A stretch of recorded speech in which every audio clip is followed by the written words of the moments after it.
झेंड्याचे सांगा स्टार्ट पर एवढं आहे महाग झालेले काही थोडे फार काही जुने बिने उरेले पण तसे लागले तसे झेंडे विकत नाही। शिवजयंती भाजपचे जर सरकार आलं त्यामुळे झेंडे जास्त विक्री असं वाटत होतं पण काही माहिती नाही एवढं।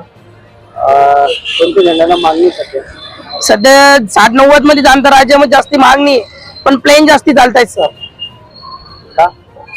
प्लेन मध्ये म्हणजे का जास्ती लात वगैरे लागून आपल्या फोटोला शिवाजी महाराजचा त्याच्यामुळे। सर्वात मोठा झेंडा किती सगळ्या झेंडा सांगा ताटभर एवढं आहे 60-90 मध्ये जातो जवळपास 120 रुपये 150 रुपयापर्यंत विक्री मध्ये पण मग थोडं बरं चालू आहे सर। काय वाटतं व्यवसाय होईल? हो सर आज उद्या मध्ये भरभरी होऊन जाते सर काही वाटत नाही। गोरख शंकर कातार।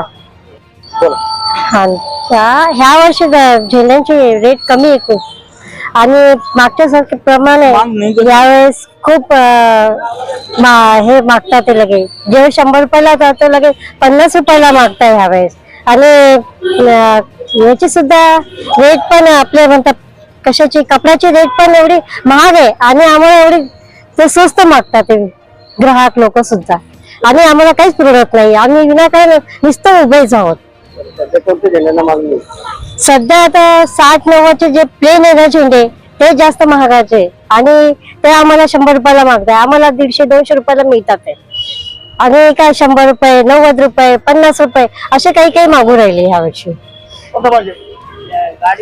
दर या वर्षी मागच्या वर्षीपेक्षा 30-40 रुपयानं जास्तच आहे। मागच्या वर्षी रेट जरा कमी होते झेंड्याचे 100-120 असे, या वर्षी 150-200 असे झेंड्यांच्या किमती वाढत चाललेल्या आहेत। पण मग शिवभक्तांच्या मनात जी शिवजयंती साजरी करण्याची इच्छा किंवा जो उत्साह आहे तो त्या किमतीपेक्षा जास्त आहे। बस एवढंच, बाकी काही नाही।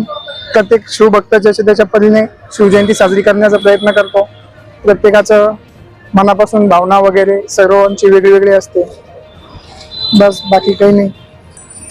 झेंडे 2-3 प्रकारचे आहेत। जाणता राजामध्ये शिवाजी महाराज अश्वारूढवाले आहे, आणखी प्लेनवाले। शक्यतो मुलं प्लेनच बांधायचा प्रयत्न करतात कारण की गाडीवर इकडे तिकडे बसताना पाय वगैरे लागू नये त्याच्यामुळे शिवाजी महाराजांची प्रतिमा असलेला झेंडा मुलं शक्यतो गाडींना बांधणं टाळावं मुलांनी कारण की गाडीवर बसताना पाय वगैरे झेंड्याला लागतो तर त्यामुळे प्रतिमा असणारा झेंडा शक्यतो टाळावा असा अमोल शिंदे।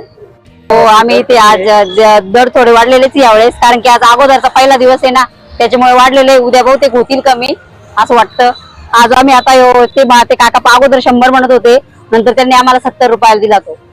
किती मोठा झेंडा? बराच मोठा आहे, खूप मोठा आहे, छान आहे। म्हणजे यांना प्लेनच आवडत होता डिझाईनचा वगैरे यांनी काही घेतला नाही। हे म्हणले आपल्याला प्लेनच घ्यायचा यावेळेस मग प्लेनच घेतला त्यांनी। एवढा आहे। काय वाटतं दर जास्त आहे का कमी? आज जास्त वाटतं आहे, बहुतेक उद्या कमी होतील असं वाटतं मला। काय सांगा सध्या शिवजयंतीचे पर्व आहे आणि सध्या झेंड्याची दर कशी मागणी कशी आहे आणि कुठे झेंडा आपल्याकडे आहे? नमस्कार, जय शिवराय। मी गोविंद आरकर। दरवर्षीप्रमाणे यावर्षी झेंड्याची खूप विक्री चालू आहे। आपल्याकडे झेंडा 10 रुपयापासून आहे तर 150 रुपयापर्यंत आहे। त्याच्यानंतर 250 वाला पण आहे, 500 वाला पण आहे, 1000 वाले पण आहे। सध्या झेंड्याची मागणी कशी आहे? झेंड्याची मागणी 1 नंबर चालू आहे सध्या।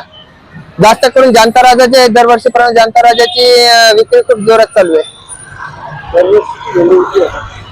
दररोजचे 70-80 झेंडे कसे विकले जातात? काय वाटतं आज शेवटचा दिवस आहे, माल काय? झेंड्याचा माल आपला बऱ्यापैकी खपलेला आहे, एक 50-60% राहिलेलं आहे, ते पण निघून जाईल। काय नाव? गोविंद आरकेवार। जयंती निमित्त समजा भरपूर मागणी आहे। झेंडे संपूर्ण झेंडे बी आपल्या दुकानावर सर्व मागणी फुल चालू आहे। एवढा माल भरेल समजा 30-50-1000 रुपये माल आणले। मागणी ज्यादा जाणता राजा शिवजयंती 30-40 असं साईज आहे समजा 50-60 असे साईज नुसार झेंडे मागणी चालू आहे। आपल्याकडे टोप आहे, मफलर आहे, फिरून जानता राजामध्ये घोड्या ब्लॅक आहे, भगवा प्लेन आहे, संपूर्ण आहे. पुढील कुठपर्यंत दर आहे? दर समजा आपल्यापासून 10 रुपयाचा झेंडा आहे, 10 पासून चालू होतो तो 200 लोक झेंडा आहे, जसं लागलं तसं त्या किमतीत. मागणी सध्या कोणत्या झेंड्याची आहे? मागणी सध्या जानता राजा घोड्यावरचा अशी भरपूर मागणी आहे. काय नाव? वाल्मिक पवार.